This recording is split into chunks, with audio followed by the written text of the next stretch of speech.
warahmatullahi wabarakatuh. Nama saya Elisa Yunika Putri dari kelas 83, ingin mempresentasikan IPS bab 4 tentang perubahan masyarakat Indonesia pada masa penjajahan dan tumbuhnya semangat kebangsaan. Indonesia adalah negara yang besar. Wilayah Indonesia sangat luas, kekayaan melimpah, dan kaya akan berbagai budaya. Kondisi inilah yang menjadi daya tarik bangsa-bangsa asing untuk datang ke Indonesia. A. Kedatangan bangsa-bangsa barat ke Indonesia. Keunggulan lokasi berperan penting terhadap kegiatan ekonomi, transportasi, dan komunikasi masyarakat Indonesia. Berbagai keunggulan yang dimiliki bangsa Indonesia menjadi salah satu pendorong bangsa-bangsa asing untuk datang ke Indonesia. Bukan hanya bangsa-bangsa Asia, tetapi juga bangsa-bangsa Eropa yang letaknya ribuan kilometer dari Indonesia tertarik dan berdatangan ke Indonesia. 1. Latar belakang kedatangan bagi bangsa-bangsa barat. Cengkih, merica, kemiri, dan pala merupakan contoh hasil bumi Indonesia. B. Motivasi 3G. Gold artinya emas, glory bermakna kejayaan bangsa, dan gospel adalah keinginan bangsa untuk menyebarluaskan atau mengajarkan agama Nasrani, khususnya agama Kristen, bagi bangsa-bangsa di Asia, Afrika, dan Amerika Selatan. C. Revolusi industri. Revolusi industri merupakan salah satu pendorong imperialisme modern. Sudah sangat lama bangsa-bangsa di Eropa mengetahuinya. Nusantara Indonesia sebagai sumber rempah-rempah bahkan sebelum Masehi. 2. Kedatangan bangsa-bangsa barat ke Indonesia. A. Kedatangan bangsa Portugis di Maluku pada tahun 1486. Bartolomeus Diaz melakukan pelayaran pertama menyusuri pantai barat Afrika. Ia bermaksud melakukan pelayaran ke India namun gagal. Pada tahun 1511, di bawah pimpinan Alfonso de Albuquerque, berhasil menguasai Malaka dan Myanmar. Selanjutnya, Portugis menjalin hubungan dagang dengan Maluku pada tahun 1512. Bangsa Portugis telah berhasil sampai di Maluku di bawah pimpinan Antonio de Abreu dan Francisco Serrao. B. Ekspedisi bangsa Inggris. Persekutuan dagang milik Inggris diberi nama EIC atau disebut juga East Indian Company. Di dalamnya gabungan para pengusaha Inggris. EIC Inggris tiba di Pulau Nusantara. Pengaruhnya tidak terlalu banyak seperti halnya Belanda. Hal ini disebabkan terdesak oleh Belanda sehingga Inggris menyingkir ke India atau Asia Selatan dan Asia Timur. C. Kedatangan bangsa-bangsa Belanda ke Jayakarta. Jakarta merupakan pelabuhan penting di Pulau Jawa yang kemudian menjadi markas VOC. Kedatangan Hotman di Indonesia kemudian disusul ekspedisi-ekspedisi lainnya. Dengan banyaknya dagang Belanda di Indonesia, maka muncullah persaingan di antara mereka. 3. Pengaruh sistem sewa tanah. Kebun Raya Bogor merupakan salah satu pusat pengetahuan yang menyimpan berbagai jenis tanaman. Saat Inggris menguasai Indonesia, Gubernur Jenderal Lord Minto membagi daerah jajahan Hindia Belanda menjadi 4G, yakni Malaka, Sumatera, Jawa, dan Maluku. Minta selanjutnya menyerahkan tanggung jawab kekuasaan atas seluruh wilayah itu kepada Letnan Gubernur Thomas Stanford Raffles.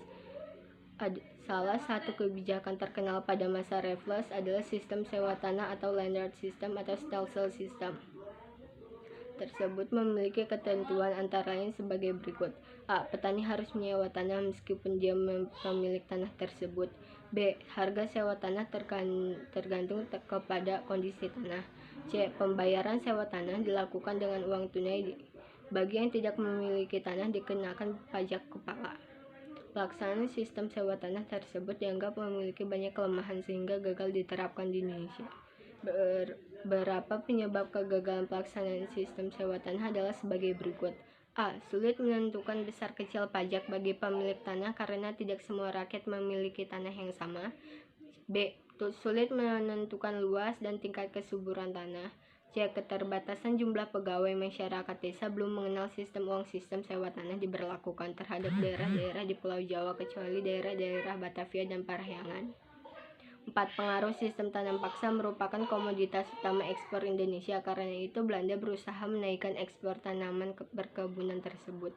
Apabila ketika awal abad ke-20 Belanda menghadapi perang di Eropa yang menyebabkan kerugian keuangan yang besar, selain itu Belanda menghadapi berbagai perlawanan rakyat di Indonesia.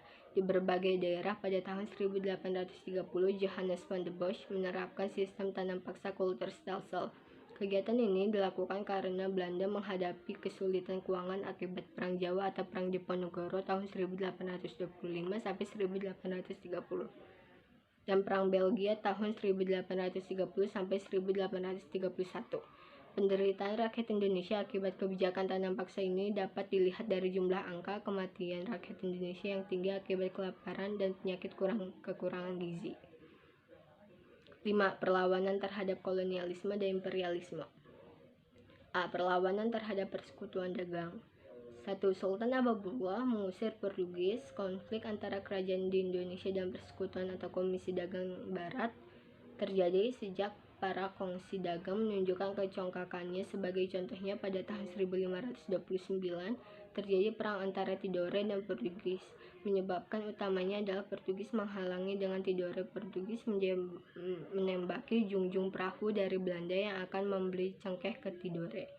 Tidore tidak terima dengan tindakan armada Portugis, lalu melakukan perlawanan dalam perang tersebut. Portugis berhasil mengadu domba kerajaan Ternate dan Tidore.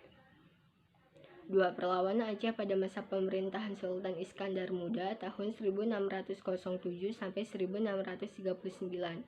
Armada Aceh telah disiapkan untuk menyerang kedudukan Portugis di Malaka, Aceh. Setelah memiliki armada laut yang mampu mengangkut 800 prajurit, pada saat itu wilayah kerajaan Aceh telah sampai di Sumatera dan di Sumatera Barat pada tahun 1629. Aceh mencoba menaklukkan Portugis, tetapi penyerangan yang dilakukan Aceh ini belum berhasil mendapat kemenangan. 3. Kementangguhan ayam jantan dari timur. Tokoh ini sangat ditakuti Belanda karena ketangguhan melawan Belanda sehingga disebut sebagai ayam jantan dari timur. Sultan Hasanuddin adalah Raja Goa di Sulawesi Selatan. Suatu ketika kerajaan Goa Sultan Hasanuddin dan Arung Palaka berselisih paham. Hal ini dimanfaatkan VOC dengan mengadu domba. Kedua kerajaan tersebut memberikan dukungan sehingga banyak menang saat perang dengan Goa tahun 1666. Sultan Hasanuddin dipaksa menandatangani perjanjian Bongaya pada tanggal 18 November 1674. 4. Serangan Mataram terhadap VOC. Perselisihan antara Mataram dan Belanda terjadi karena itu monopoli Belanda pada tanggal 8 November 1918. Gubernur Jenderal VOC Jan Pieterszoon memerintahkan Van der March menyerang Jepara. Kerugian Mataram sangat-sangat besar. Peristiwa tersebut memperkencangkan perselisihan antara Mataram dan Belanda. B. Perlawanan terhadap pemerintahan India. Perlawanan terhadap pemerintah Hindia Belanda terjadi di berbagai daerah di Indonesia. Perlawanan rakyat Indonesia menyebabkan Belanda mengalami krisis keuangan untuk membiayai perang perlawanan di berbagai daerah tersebut. Belum berhasil membuahkan kemerdekaan. Semua kerajaan dipadamkan dan kerajaan-kerajaan di Indonesia makin mengalami keruntuhan. 1. Perang Saparua di Ambon. Peralihan kekuasaan tersebut menyadarkan rakyat bahwa Belanda bukanlah kekuatan yang paling hebat. Ketika Belanda kembali berkuasa di Indonesia pada tahun 1811 sampai 1816 adalah berhasil merebut benteng Belanda serta membunuh Residen van der Berg. 2. Perang Paderi di Sumatera Barat tahun 1821 sampai 1839. Perlawanan kaum Padri, sasaran utama Belanda, meletus tahun 1821. Kaum Padri dipimpin Tuanku Imam Bonjol dan M. Syahab, Tuanku Nan Cerdik, Tuanku Tambusai, dan Tuanku Nan Alahan. Perlawanan kaum Padri berhasil membuat Belanda terpojok. Sementara itu Belanda menghadapi perlawanan Pangeran Diponegoro pada tahun 1825 sampai 1830. Belanda sadar bertemu dilanjutkan Belanda akan kalah. Belanda pun mengajak kaum Padri berdamai, dan yang diwujudkan di Bonjol tanggal 15 November 1825. 3. Perang Diponegoro pada tahun 1825 sampai 1830.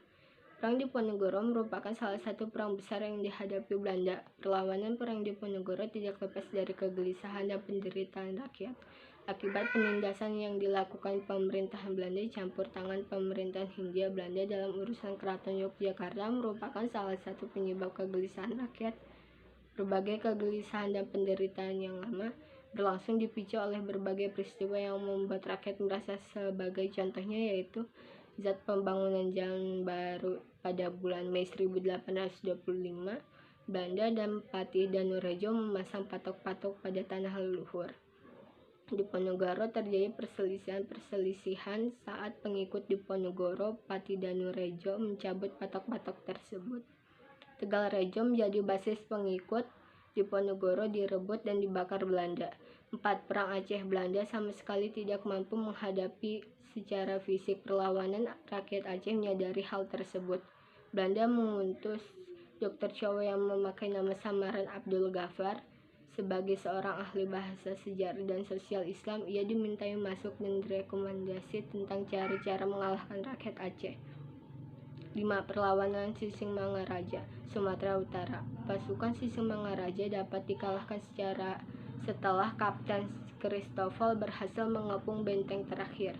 Sisingamangaraja dipakpak. Kedua putra beliau, Patduan Nagari dan Patuan Anggi, ikut gugur, sehingga seluruh Tapanuli dapat dikuasai Belanda. 6. Perang Banjar. Perang Banjar berawal ketika Belanda campur tangan dalam urusan pergantian raja di kerajaan Banjarmasin Belanda. 7. Jagaraga Bali, yaitu Gianyar dan Kelungkung, menjadi sasaran Belanda pada tahun 1960. Kerajaan di Bali pun jatuh ke pihak Belanda setelah rakyat melakukan perang habis-habisan sampai mati yang dikenal dengan Perang Pup. Jagaraga di Bali setelah berhasil merebut benteng Jagaraga, Belanda melanjutkan ekspedisi militer pada tahun 1849. 1. Latar belakang munculnya nasionalisme Indonesia. A. Perluasan. Pendidikan pemerintah Hindia Belanda menerapkan kebijakan politik etis pada tahun 1901, yaitu dalam bidang irigasi atau pengairan, emigrasi atau transmigrasi, dan edukasi atau pendidikan. Dalam memperlaksanaan banyak penyelewengan dalam politik etis seperti 1. Irigasi hanya untuk kepentingan perkebunan Belanda. 2. Migrasi atau transmigrasi hanya untuk mengirim orang-orang Jawa keluar Jawa guna dijadikan buruh perkebunan dengan upah murah. 3. Pendidikan hanya sampai tingkat rendah yang bertujuan memenuhi pegawai rendahan. Pendidikan tinggi hanya untuk orang Belanda dan sebagian anak pejabat. B. Kegagalan perjuangan di berbagai daerah. Salah satu penyebab kegagalan perjuangan tersebut adalah perlawanan yang bersifat kedaerahan, sebagaimana seandainya para tokoh yang seperti Imam Bonjol, Pangeran Diponegoro, Patimura, Sultan Hasanuddin, dan tokoh lainnya bersatu mengusir penjajah. Tentu Belanda akan mudah ditaklukkan. Corak perjuangan bangsa Indonesia berubah dari sifat kedaerahan menuju perjuangan yang bersifat nasional. Bangsa Indonesia menemukan identitas kebangsaan sebagai perekat perjuangan bersama. Paham kebangsaan atau nasionalisme telah tumbuh dan menjelma menjadi sarana perjuangan yang sangat kuat. C. Rasa senasib sepenanggungan pemerintah Hindia Belanda pada bangsa Indonesia telah memunculkan perasaan kebersamaan rakyat Indonesia sebagai bangsa terjajah.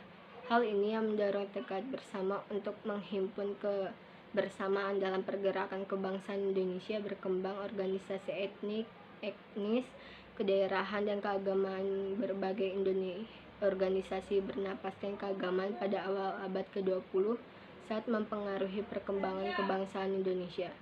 D. Berkembangnya berbagai paham baru seperti pan-islamisme, nasionalisme, liberalisme, sosialisme, dan demokrasi menjadi salah satu pendorong pergerakan nasional Indonesia. Pengaruh dari luar negeri. Berbagai peristiwa di luar negeri yang turut menjadi pendorong. C. Indische Partij. Indische Partij adalah partai politik pertama di Indonesia. Indische Partij dideklarasikan pada tanggal 25 Desember 1912. Tujuan dipasangkannya jelas, yakni mengembangkan semangat nasionalisme bangsa Indonesia. Keanggotaannya terbuka bagi semua golongan tanpa memandang suku, agama, dan ras.